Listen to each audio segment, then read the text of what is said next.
How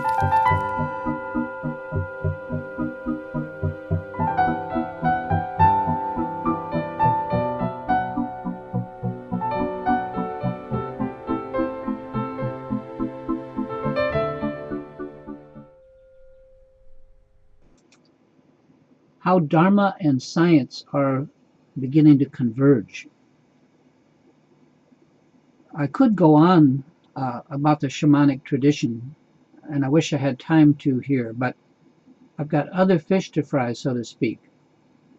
By invoking shamans, I wanted to draw our attention to the fact that they possess an awareness of the confines, of the limits, or lack thereof, of conventional life that others do not. They've gone beyond the pale, beyond the limits, and they have lived to tell about it, and they do.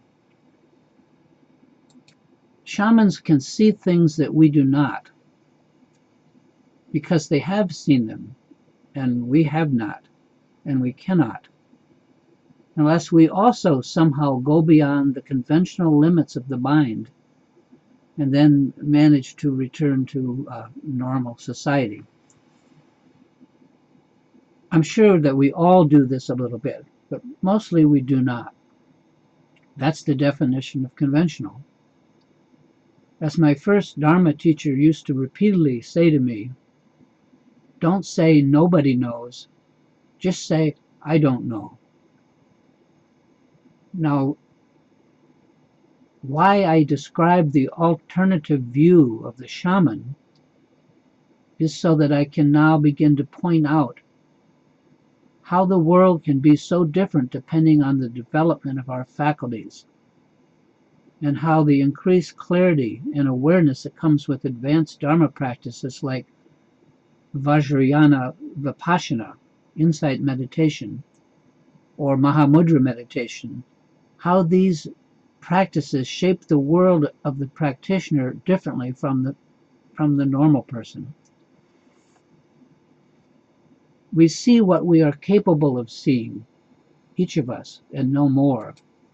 Our capabilities aren't fixed, but can be upgraded and enhanced, and that's what Dharma practice is all about.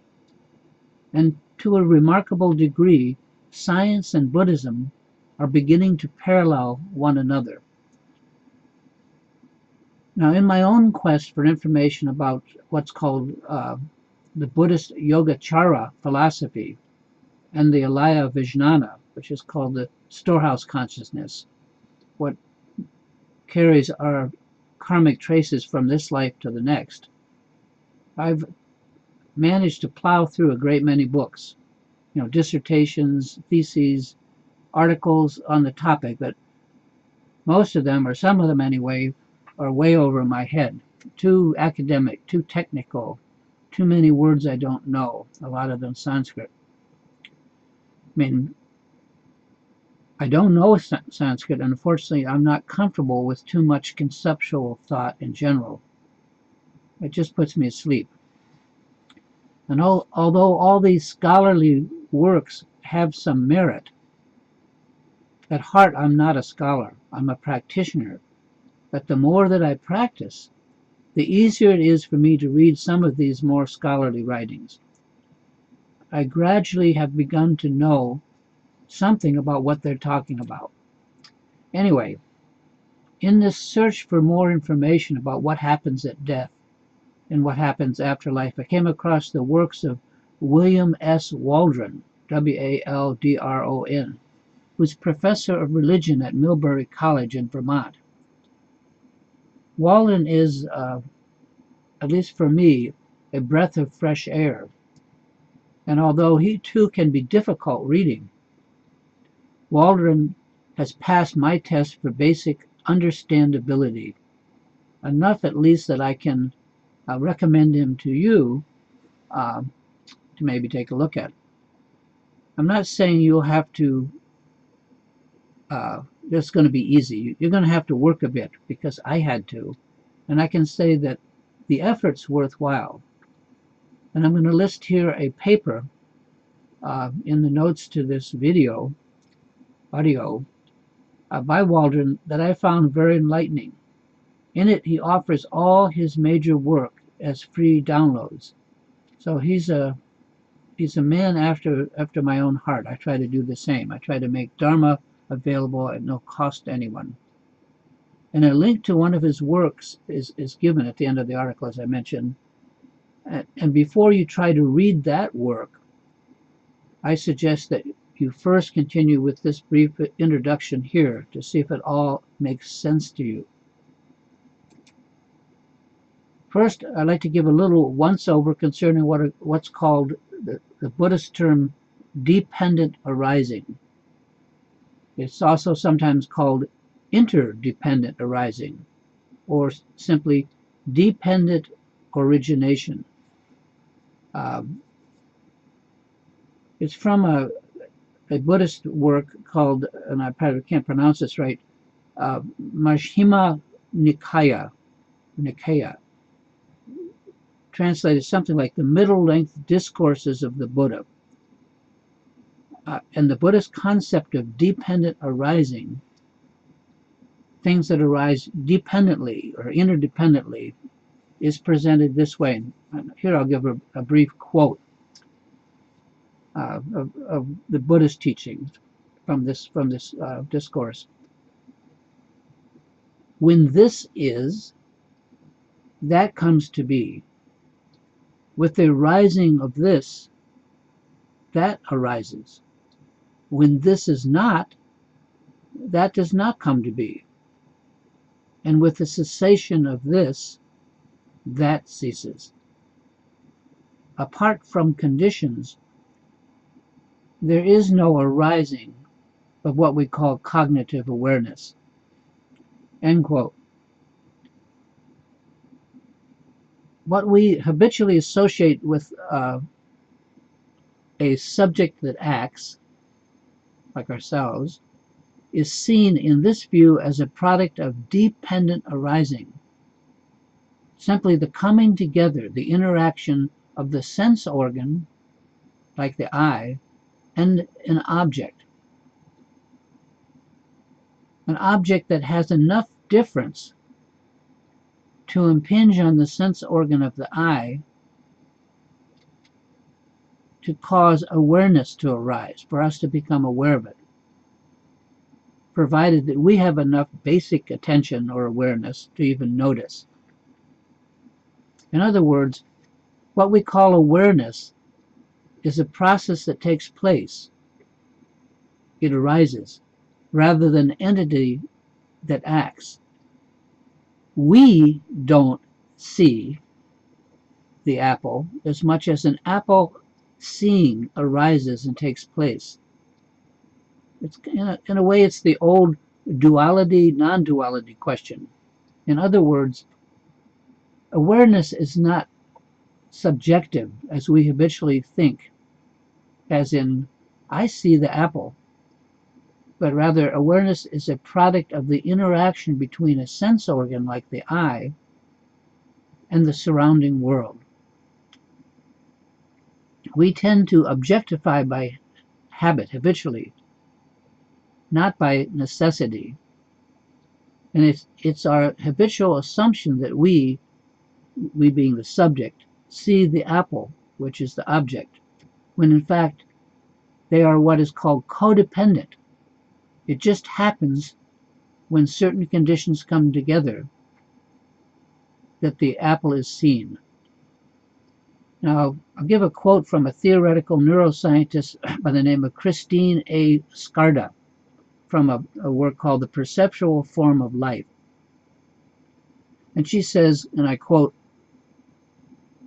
"What is objective acquires its objective status only in relation to what is subjective," end quote. In other words, an object requires a subject in order to objectify it. That's dualistic thinking. Otherwise, in fact, they are inseparable, non-dualistic thinking.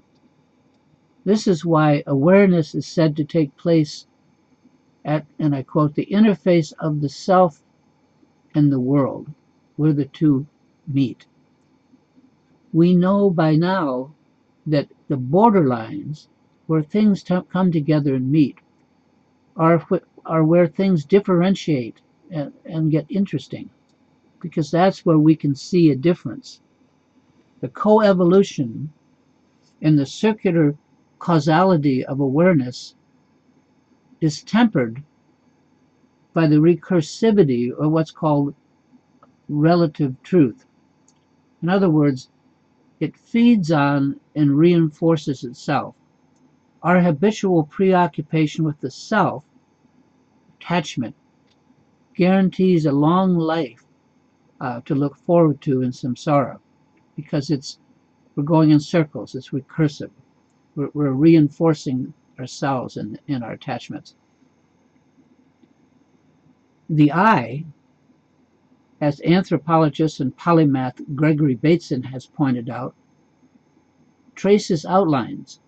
It responds to and draws out distinctions and differences rather than what is the same.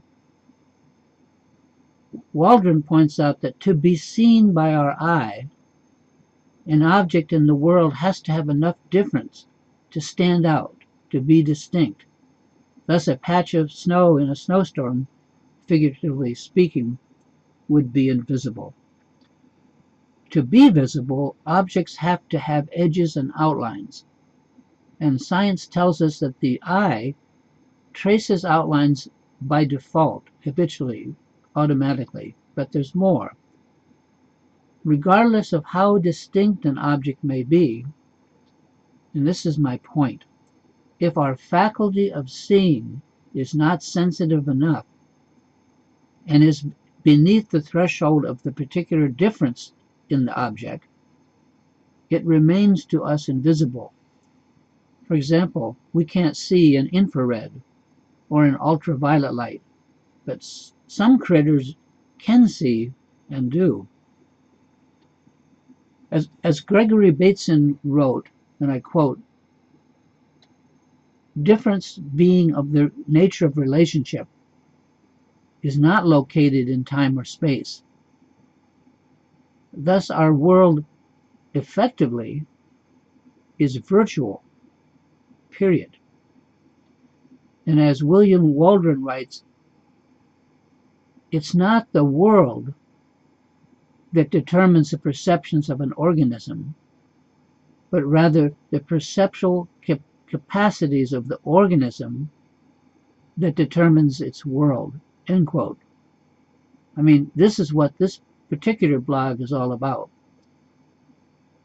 Waldron goes on to point out that our world is not just a reflection of what we call objective reality, but rather, and I quote him, its cognitive domain, as they call it, is defined by the range of its possible interactions, which in turn is determined by the organ's sense faculties, or more precisely, by the implicit categorizations that are built into the responsive structures of those faculties. Which leads me to this question. If what is seen and experienced depends on the state of our faculties to respond, the ability for us to respond and draw out differences, see differences, then this suggests that the degree of our mindfulness and our awareness dictates what can be seen, to use an objectifying way of phrasing it. In other words, someone skilled in insight meditation, vipassana, sees a different world, or sees the world differently than someone skilled only in shamatha, or than someone with no mind training at all. This is the major point of this article, that our capability helps to determine our world, what can be seen. And it's more than just not seeing a block of snow in a blizzard. Waldron goes on to point out that the organization and recognition of the differences that exist allow us to see something as distinct. Yet it's not as simple as reading our sense impressions like we would read the water meter, but rather, again, it's a product of mentally organizing difference and contrast into patterns that are at least one step removed from pure visual sense stimulus. So we're not getting it direct. Thus, almost from the get-go, we are remanded to a virtual world, prophylactically protected from the actual reality. Or to put it another way, reality is, for us, and has always been, actually virtual, really virtual, which must be some kind of oxymoron, real and virtual together. It's like a silkworm wraps itself in a cocoon, strand by strand. Language itself is a virtual firewall in relation to direct sensual experiences. In other words, we no longer have direct access to our senses. They are buffered by conceptuality, and they are organized mentally for us over millenniums until we cannot conceive of anything otherwise. And Waldron writes, and I quote, "We have no pure sensation. We no longer see and touch a purely symbolic object, a ball. We now see and touch something with a name and a function, a ball." End quote. And Terence William Deacon states, and I quote, "We are not just a species that uses symbols, language, the symbolic universe. The symbolic universe has ensnared us in an inescapable web." End quote. And again, Waldron adds, quote, "We not only see, but we are aware that we see." And perhaps my favorite point among many favorites is when Terence Deacon writes, quote, It's a final irony that it is the virtual, not the actual, reference that symbols provide, which gives rise to this experience of self." So, repeat it. It is a final irony that it is the virtual, not actual, reference that symbols provide, which gives rise to this experience that we call the self. The most undeniably real experience, I am, is a virtual reality. Its virtual nature notwithstanding, it's the symbolic realm of consciousness that we most identify with and from which our sense of agency and self-control originate. Those words are a little technical, difficult, but I just want to make sure that we get the import of the above quote, what he's trying to say. What Deacon is saying is that the one thing that most of us believe in most, or to believe is most true, is the truth of our own self, of our existence, and not the senses or any of the more supposedly physical real parts of life. Of all things, the self is without a doubt, and this is the ironic part, the most virtual and non-real part of us, our own little self-created dummy or Frankenstein, totally created, at least as to its content, by our own fixations and attachments, both positive, negative, neutral. And this is, in my opinion, irony carried to the 10th power.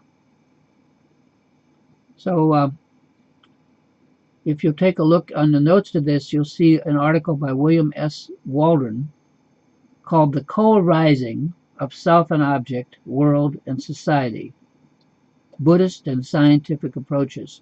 And there's a link. I hope that some of you have the time to read it carefully and to work through the language, for it pays great dividends and obviously inspired.